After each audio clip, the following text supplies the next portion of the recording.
બનાસકાંઠા એલસીબીને મોટી સફળતા મળી છે। ડીસાના મહાદેવિયા ગામના ખેતરમાં આવેલા મકાનમાં દરોડા, ડુપ્લિકેટ ચલણી નોટો છાપવાની ફેક્ટરી ઝડપાઈ। ઘરના ભોયરામાં ડુપ્લિકેટ ચલણી નોટો છાપવાની કામગીરી। પોલીસે 39 લાખ રકમની ₹500ની ડુપ્લિકેટ ચલણી નોટો કબજે કરી। તો પીએસઆઈ એસજે પરમારની ટીમે ડીસા રૂરલ પોલીસ સ્ટેશન વિસ્તારના મહાદેવિયા ગામના રાયમલસિંહ પરમારના ખેતરમાં આવેલ રહેણાંક મકાનમાં બનાવેલ ભોયરામાં ડુપ્લિકેટ ભારતીય બનાવટની ચલણી નોટો છાપવાની ફેક્ટરી પકડી પાડી। લાખોની માત્રામાં ખોટી ચલણી નોટો ઝડપીને 2 શખ્સો સામે કાર્યવાહી હાથ ધરી છે। બનાસકાંઠા જિલ્લાના ડીસા પાસેનું જે જેરડા ગામ છે ત્યાં એક સ્કેન્ડલ પકડવામાં આવ્યું છે। બનાવટી નોટોનું કારખાનું પકડવામાં આવ્યું છે અને જેને એલસીબી છે એને સખત કાર્યવાહી કરી છે। અને સાથે આપણે બનાસकांठा जिला एसपी श्री से पूछवा मांगी है, सर बनासकांठा में जेरड़ा में जो हादसा हुआ और जो बनावटी नोटें बरामद की गई है, क्या उसकी डिटेल्स है, कितना है और कितने का नोट बरामद किया गया है? नमस्कार, प्रशांत सुंबे, पुलिस अधीक्षक बनासकांठा जिले के ડીસા रूरल पुलिस स्टेशन की हद में लोकल क्राइम ब्रांच के द्वारा कल रात में एक जगह पे रेड की गई, जिसमें रायमल सिंह जो आरोपी है उसके घर के अंदर एक रूम के अंदर नकली नोट बनाने की सामग्री पाई गई, जिसमें हाई क्वालिटी प्रिंटर, स्टेशनरी और 500 रुपये के 39 लाख अमाउंट के नकली नोट पाए गए हैं। कुल 3 आरोपी है, जिसमें से रायमल सिंह एब्सकॉन्डिंग है। बाकी जो अन्य 2 आरोपी है संजय सोनी और कौशिक श्रीमाली, जिनको अरेस्ट किया गया है। इन 3 आरोपी में से रायमल सिंह के ऊपर पहले के 16 गुना है, जिसमें खंडनी, प्रोहिबिशन, लूट मारामारी के भी गुना है। उसके ऊपर भाषा अंतर्गत कार्रवाई भी कर चुके हैं। जो संजय सोनी आरोपी है उसके ऊपर भी 5 गुना है इसी सेक्शन के अंतर्गत। ये जो पूरा बनाव है इसके लिए भारतीय न्याय संहिता के 178, 79, 180, 181, 61 और संगठित गुनहगारी के 111, 3, 4 कलम के अंतर्गत गुना दाखिल किया गया है और आगे की कार्रवाई इन्वेस्टिगेशन की चल रही है, जिसके अंतर्गत उनकी मोडस ऑपरेंडी और किस तरीके से इस पूरे नेटवर्क को चलाते थे वो सामने आएगा। जी बिल्कुल, ये रीते जिला बनासकांठा પોલીસવાળા જે જણાવ્યું કે જે ગુનાહિત ઇતિહાસ ધરાવતા 3 વ્યક્તિઓ હતા તેમાંથી 2ની ધરપકડ કરવામાં આવી છે અને લગભગ 40 લાખની ₹500 વાળી બનાવટી નોટોની જે છે એ વિધિ સામગ્રી એટલે કે પ્રિન્ટરો સાથેની એમની અટકાયત કરી લેવામાં આવી છે અને હાલ તબક્કે તેમના ઉપર વધુ તપાસ હાથ ચાલી રહી છે। મહેન્દ્ર અગ્રવાલ, ન્યૂઝ 18 ગુજરાતી, અંબાજી। તો જીએસટીમાં આપેલી રાહત પર બોલ્યા સીએમ, સરકારના નિર્ણયથી સામાન્ય માણસને ફાયદો, નાના ઉદ્યોગ, ખેડૂતોનો મોટો ફાયદો થશે। નિર્ણય બદલ સીએમએ પીએમને પાઠવી શુભકામના। વડાપ્રધાન શ્રી હંમેશા નાનામાં નાના અને સામાન્ય માણસને કેન્દ્રમાં રાખી અને દરેક નિર્ણય કર્યા છે। નેક્સ્ટ જેન જીએસટી રિફોર્મ્સના ઐતિહાસિક નિર્ણયથી એમએસએમઈ, નાના ઉદ્યોગ, મધ્યમ વર્ગીય ઉદ્યોગ, ખેડૂતો, મહિલાઓ અને યુવાનોને પણ મોટી રાહત મળતા ઇઝ ઓફ લિવિંગમાં વધારો થશે। સામાન્ય ઉપભોક્તા પર વેરાનો બોજ ઓછો થશે અને તેમના જીવનમાં પણ ખુશીઓ આવશે। વડાપ્રધાનશ્રીના નેતૃત્વમાં કેન્દ્ર સરકારના ઐતિહાસિક નિર્ણયથી ભારત ઝડપથી 3જી આર્થિક મહાસત્તા બનશે અને આત્મનિર્ભર ભારતનો વડાપ્રધાનશ્રીનો મંત્ર પણ સાકાર થશે। આદરણીય વડાપ્રધાન શ્રી નરેન્દ્રભાઈ મોદીને દેશની જનતા જનાર્દનને આ ભેટ આપવા માટે સમગ્ર ગુજરાત વતી ખૂબ ખૂબ અભિનંદન પાઠવું છું। તો આ તરફ ગુજરાત સરકારના મંત્રી ઋષિકેશ પટેલે પણ સરકારની જાહેરાતને વધાવી। ખૂબ આવશ્યક વસ્તુઓ માટે ટેક્સમાં ખૂબ મોટી રાહતો આપી છે અને ખેડૂતો માટે પણ ટ્રેક્ટરથી લઈ વાવણીના સાધનો, કાપણીના સાધનો અને એમાં પણ ફર્ટિલાઇઝર વગેરેમાં પણ ખૂબ મોટી રાહતો આનાથી મળવાની છે। ત્યારે આ દિવાળીની ખૂબ મોટી ભેટ સાપેક્ષ સમયના સંદર્ભમાં ખૂબ મહત્ત્વની અને ભારતની ઇકોનોમીને ખૂબ વેગ આપવાવાળી નીવડવાની છે। તો ગુજરાતમાં મેઘમહેર જોવા મળી રહી છે। ડેમ છે તે ભરાઈ રહ્યા છે। ઉત્તર ગુજરાતમાં પણ સારો એવો વરસાદ વરસી રહ્યો છે। નદીઓ છલકાઈ રહી છે। ડેમમાં પાણીની સતત આવક બાદ ધરતીપુત્રો પણ ખુશ। રાજ્યમાં સરેરાશ સારો એવો વરસાદ। ગુજરાતમાં મેઘમહેર, ઉત્તર ગુજરાતમાં પણ સારો વરસાદ વરસ્યો છે। ઉલ્લેખનીય છે કે 113 જેટલા ડેમ છે કે જે હાઈ એલર્ટ પર છે. રાજ્યના 82 ડેમ 100%થી વધુ ભરાયા છે. 68 ડેમ 70થી 100% વચ્ચે ભરાયા. તો સરદાર સરોવર ડેમમાં 89%થી વધુ જળ સંગ્રહ જોવા મળી રહ્યું છે. તો રાજ્યમાં સરેરાશ 92%થી વધુ વરસાદ નોંધાયો છે. રાજ્યના અનેક ભાગોમાં સારો વરસાદ થતાં રાજ્યના જે ડેમ છે તે પણ છલકાઈ રહ્યા છે. 113 ડેમ હાઈ એલર્ટ પર છે. તો ઉત્તર ગુજરાતમાં 96%થી વધુ વરસાદ નોંધાઈ ચૂક્યો છે. ગુજરાતમાં મેઘમહેર યથાવત. 96%થી વધુમાં ચોમાસું ખરીફ વાવેતર પૂર્ણ થયું છે. સૌથી વધુ 22 લાખ હેક્ટરમાં મગફળીનું વાવેતર થયું છે. તો 20 લાખ હેક્ટરમાં કપાસનું વાવેતર, 8 લાખ હેક્ટરથી વધુ વિસ્તારમાં ડાંગરનું વાવેતર થયું છે. તો રાજ્યમાં મેઘમહેર, 113 ડેમ હાઈ એલર્ટ પર છે. સાથે જ સારું એવું વાવેતર મગફળીનું પણ 22 લાખ હેક્ટર વાવેતર, 20 લાખ હેક્ટરમાં કપાસનું વાવેતર કરવામાં આવ્યું છે. તો જે પ્રકારથી પાકનું સારું વાવેતર પણ થઈ રહ્યું છે. 8 લાખ હેક્ટરથી વધુ વિસ્તારમાં ડાંગરનું વાવેતર કરવામાં આવ્યું છે. તો 82 જેટલા ડેમ એવા છે રાજ્યના કે જે 100%થી વધુ ભરાયા છે. તો રાજ્યમાં સરેરાશ 92%થી વધુ વરસાદ, ઉત્તર ગુજરાતમાં 96%થી વધુ વરસાદ નોંધાયો છે.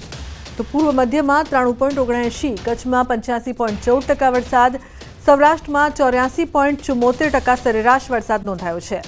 પાનમ જળાશયના કેચમેન્ટ તથા ઉપરવાસ વિસ્તારમાં સતત વરસાદી માહોલને લઈને ડેમના 5 ગેટ 7 ફૂટ સુધી ખોલવામાં આવ્યા છે. તો પાનમ ડેમના ઉપરવાસમાંથી સતત પાણીની આવક નોંધાતા પાનમ ડેમના 5 ગેટ 7 ફૂટ સુધી ખોલાયા છે. પાનમ ડેમમાં હાલ 45,713 ક્યુસેક પાણીની આવક થતાં પાનમ ડેમની રૂલ લેવલ સપાટી જાળવવા માટે પાનમ ડેમમાંથી 49,050 ક્યુસેક પાણી પાનમ નદીમાં છોડવામાં આવી રહ્યું છે. પાનમ ડેમની રૂલ લેવલ સપાટી 127.41 મીટર છે, જ્યારે હાલની જળ સપાટી 127.25 મીટર નોંધાઈ છે. પાનમ ડેમમાં હાલ ઉપરવાસમાંથી હાલ 45,713 ક્યુસેક સતત પાણીની આવક થઈ છે. પાનમ ડેમમાંથી પાણી છોડવામાં આવતા જ પાનમ નદી બે કાંઠે વહેતી થઈ છે. પાનમ ડેમમાંથી પાનમ નદીમાં પાણી છોડવામાં આવતા જ નદી કાંઠાના પંચમહાલ જિલ્લાના શહેરા તાલુકાના 5, મહીસાગર જિલ્લાના સંતરામપુરના 2, લુણાવાડાના 9 અને ખાનપુર તાલુકાના 1 ગામોને એલર્ટ કરવામાં આવ્યા છે. ધોધમાર વરસાદ, ઉપરવાસમાંથી ઉકાઈ ડેમમાં પાણી છોડવામાં આવી રહ્યું છે. હાલ ઉકાઈ ડેમમાં 1.43 લાખ ક્યુસેક પાણીની આવક નોંધાઈ છે, જ્યારે ઉકાઈ ડેમમાંથી તાપી નદીમાં 1.11 લાખ ક્યુસેક પાણી છોડવામાં આવી રહ્યું છે. ઉકાઈ ડેમની સપાટી 337.33 ફૂટે પહોંચી છે. તો તાપી નદીના જળસ્ત્રોતમાં સતત વધારો, કોઝવેની સપાટી 7.80 મીટર પહોંચી. કોઝવેમાંથી તાપી નદીમાં 1.4 લાખ ક્યુસેક પાણી છોડવામાં આવી રહ્યું છે. ઉલ્લેખનીય છે કે ડેમમાં 1,43,000 ક્યુસેક પાણીની આવક, તાપી નદીમાં 1.11 લાખ ક્યુસેક પાણી છોડવામાં આવ્યું છે. ગાંધીનગરથી સંત સરોવરમાં પાણી છોડાતા ચેતવણી આપવામાં આવી છે. નાગરિકોને પોલીસે ચેતવણી આપી છે. લોકોને કિનારે ન જવા પોલીસની અપીલ. સેલ્ફી વિડીયોના ચક્કરમાં લોકો લે છે જોખમ. તો કલેક્ટરે જોખમી કિનારે ન જવા બહાર પાડ્યું છે જાહેરનામું. પોલીસે જાહેરાત કરીને લોકોને ચેતવ્યા છે. સંત સરોવરમાં પાણી છોડાતા ચેતવણી. નાગરિકોને પોલીસે ચેતવણી આપી છે જોખમી સેલ્ફી ન લેવી અને સાથે જ આ પ્રકારની જગ્યાએ ન જવું. લોકોને કિનારે ન જવા પોલીસની અપીલ. કૃત્રિમ કુંડની અંદર મૂર્તિ વિસર્જન કરવાનું રહેશે. કોઈ પણ ધાર્મિક આસ્થાળુ ન હોય. કૃત્રિમ કુંડ સિવાય નદીની અંદર મૂર્તિ વિસર્જન ન કરતા બિલકુલ વહીવટી તંત્રનો સહકાર આપવાનો રહેશે. નર્મદા ડેમની સપાટી 135.50 મીટર સુધી પહોંચી છે. ઉપરવાસમાંથી 4 લાખ ક્યુસેક પાણીની આવક થઈ રહી છે. ડેમના 15 દરવાજા અને આરબીપીએચ કેનાલ મારફતે 3,30,000 ક્યુસેક પાણી છોડવામાં આવી રહ્યું છે. ઇન્દિરા સાગર ડેમમાંથી ગઈકાલે બપોરે 12 દરવાજા ખોલીને 2 લાખ ક્યુસેક પાણી છોડવામાં આવ્યું હતું. તો સરદાર સરોવર ડેમમાં રૂલ લેવલ જાળવવા માટે રાત્રે તબક્કાવાર પાણી છોડવામાં આવી રહ્યું છે. હાલ ડેમમાં 41,483 ક્યુસેક પાણીની આવક છે. આરબીપીએચ ડેટ અને કેનાલ મારફતે 33,797 ક્યુસેક પાણી છોડવામાં આવી રહ્યું છે. છેલ્લા 24 કલાકમાં જળ સપાટીમાં 12 સેન્ટીમીટરનો વધારો નોંધાયો છે. ધીમે ધીમે સપાટીમાં વધારો જોવા મળી રહ્યો છે. વડોદરા, ભરૂચ અને નર્મદા જિલ્લાના 27 જેટલા ગામોને એલર્ટ કરવામાં આવ્યા છે. જો કે આ નર્મદા નદીમાં 3 લાખ કરતાં વધુ પાણી છોડાતા નર્મદા આરતીનો ઘાટ પણ પાણીમાં ગરકાવ થયો છે. ચાણોદ પાસે આવેલ ઘાટ પણ પાણીમાં ગરકાવ થયો છે, જેને લઈને તંત્ર એલર્ટ છે.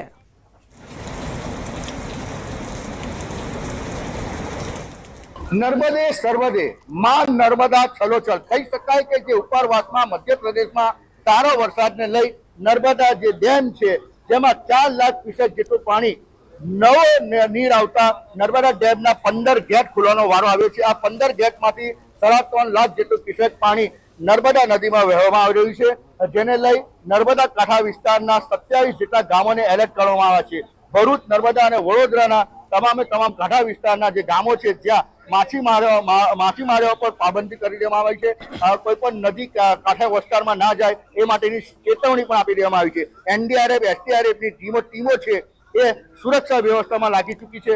કહી શકાય કે જે નર્મદા ડેમ જે છે એ ગુજરાતની જીવાદોરી છે, એ હવે ખરેખર ગુજરાતની જીવાદોરી સાબિત થઈ ગઈ છે. કારણ કે જે નર્મદા ડેમના ઉપરવાસમાંથી મોટી માત્રામાં જે પાણીની આવક થતા નર્મદા ડેમના 15 જેટલા દરવાજા ખોલવામાં આવે છે અને જેને લઈ તંત્ર પણ એલર્ટ થઈ ચૂક્યું છે. દીપક પટેલ, ન્યૂઝ 18 ગુજરાતી, નર્મદા. નર્મદા ડેમની સપાટી 135.50 મીટર સુધી પહોંચી છે.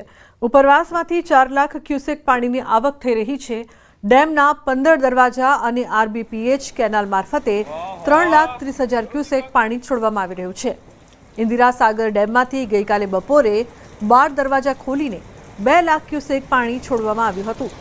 તો સરદાર સરોવર ડેમમાં રૂલ લેવલ જાળવવા માટે રાત્રે તબક્કાવાર પાણી છોડવામાં આવી રહ્યું છે. હાલ ડેમમાં 41,483 ક્યુસેક પાણીની આવક છે. આરબીપીએચ ડેટ અને કેનાલ મારફતે 33,797 ક્યુસેક પાણી છોડવામાં આવી રહ્યું છે. છેલ્લા 24 કલાકમાં જળ સપાટીમાં 12 સેન્ટીમીટરનો વધારો નોંધાયો છે. ધીમે ધીમે સપાટીમાં વધારો જોવા મળી રહ્યો છે. વડોદરા, ભરૂચ અને નર્મદા જિલ્લાના 27 જેટલા ગામોને એલર્ટ કરવામાં આવ્યા છે. જોકે આ નર્મદા નદીમાં 3 લાખ કરતાં વધુ પાણી છોડાતા નર્મદા આરતીનો ઘાટ પણ પાણીમાં ગરકાવ થયો છે. ચાણોદ પાસે આવેલ ઘાટ પણ પાણીમાં ગરકાવ થયો છે, જેને લઈને તંત્ર એલર્ટ છે.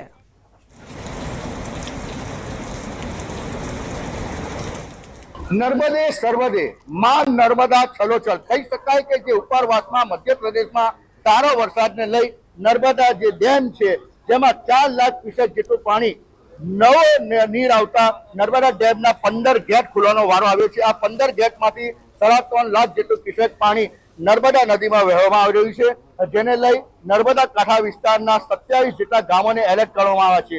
ભરૂચ, નર્મદા અને વડોદરાના તમામ કાંઠા વિસ્તારના જે ગામો છે જ્યાં માછીમારીઓ પર પાબંદી કરી દેવામાં આવી છે. કોઈ પણ નદી કાંઠે વિસ્તારમાં ના જાય એ માટેની ચેતવણી પણ આપી દેવામાં આવી છે. એનડીઆરએફ, એસડીઆરએફની ટીમો છે એ સુરક્ષા વ્યવસ્થામાં લાગી ચૂકી છે. કહી શકાય કે જે નર્મદા ડેમ જે છે એ ગુજરાતની જીવાદોરી છે, એ હવે ખરેખર ગુજરાતની જીવાદોરી સાબિત થઈ ગઈ છે.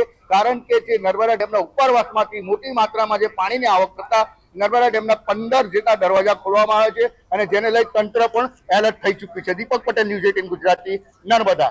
ડભોઈ ચાંદોદ પાસે નર્મદા નદી બે કાંઠે મલ્હાર ઘાટના 72 પગથિયા પાણીમાં ગરકાવ થયા છે. નીચાણવાળા વિસ્તારોને એલર્ટ કરવામાં આવ્યા છે. નર્મદા ડેમમાંથી 11 કલાકે 3.95 લાખ ક્યુસેક પાણી છોડવામાં આવ્યું. તો વડોદરાના ડભોઈ પાસે ચાંદોદ, નંદેરિયા, કરનાળી, ભીમપુરા ગામોને એલર્ટ રખાયા છે. જોકે હજી મલ્હાર રાવ ઘાટના 36 પગથિયા પાણીની બહાર. સિઝનમાં ત્રીજી વાર નર્મદા બંને કાંઠે થતા નયનરમ્ય નજારો જોવા મળ્યો છે. તો નાવિકો અને ખેડૂતોમાં ખુશીની લહેર જોવા મળી છે. નર્મદા ડેમમાંથી તબક્કાવાર પાણી છોડવામાં આવતા નર્મદા નદીમાં પાણીની આવક વધી છે.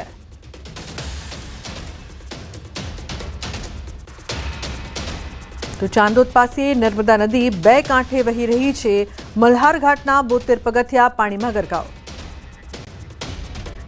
સુધી 13 જિલ્લામાં ભારે વરસાદની આગાહી કરવામાં આવી છે. 13 જિલ્લામાં ભારે વરસાદનું ઓરેન્જ એલર્ટ. રાજ્યના 16 જિલ્લામાં વરસાદનું યલો એલર્ટ આપવામાં આવ્યું છે.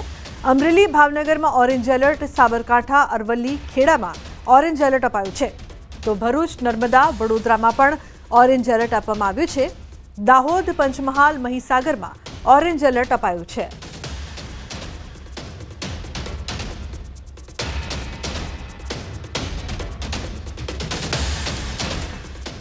તો ઉપરવાસમાં વરસાદથી રાજ્યના ડેમ છલકાયા છે. નર્મદા, ઉકાઈ, પાનમ ડેમમાં પાણીની આવક. સરદાર સરોવરના 15 દરવાજા ખોલાયા છે.